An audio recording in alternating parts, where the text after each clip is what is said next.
Maupay na aga to na tanan mga sangkay. Ito po si Sangkay Joel at your service. Ngayon po mga sangkay, magbibigay po tayo ng tips para makaiwas sa ASF or African Swine Fever. Number 4. Maglagay ng bakod palibot ng babuyan at karatula na bawal pumasok dito. Tire bat at putbat.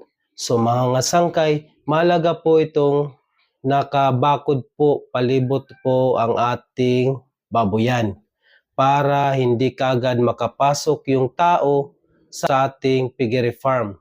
At dapat po nakalagay na bawal pumasok dito kasi ang iba kung wala pong nakalagay na bawal pumasok dito, yung ibang tao is pumapasok kahit na mayroong bakod. So ito po ay mahalaga, mayroong pong nakasulat na bawal pumasok dito.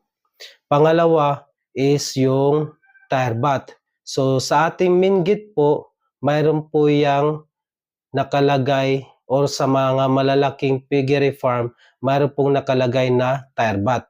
Doon po nakalagay yung disinfectant.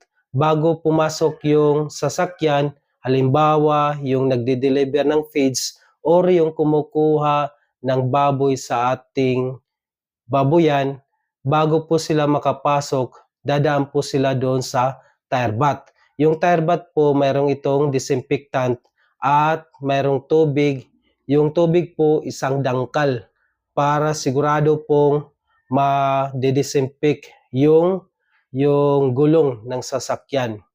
Yung iba nga sa ibang piggery farm, mayroong din silang yung car wash na mayroong disinfectant.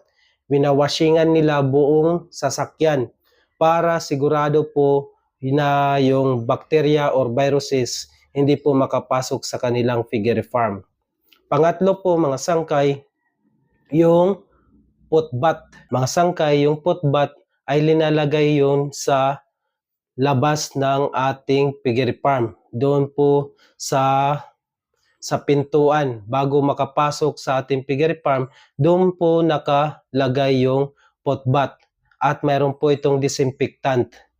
So, pwede po tayo maglagay ng disinfectant doon sa putbat gaya nito. So, ito pong Major D.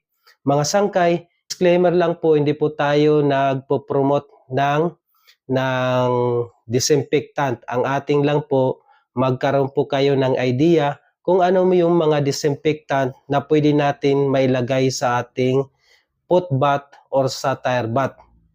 So ito po isa po itong magandang disinfectant, yung Major D.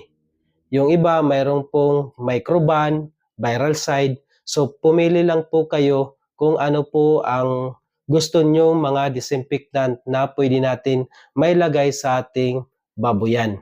Sa putbat ay doon po i-disinfect yung chinilas, yung sapatos or buta para sigurado po tayo na ma-disinfect para hindi makapasok yung bacteria, viruses na posible po na makahawa sa ating mga alagang baboy.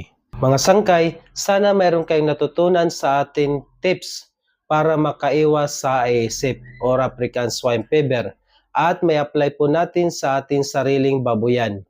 At kung mayroon kayong natutunan, please like, share, comments kung mayroon kayong may dadagdag na ideas and follow my Facebook account for more updates sa ating mga videos. So yun lang po mga sangkay. Happy farming!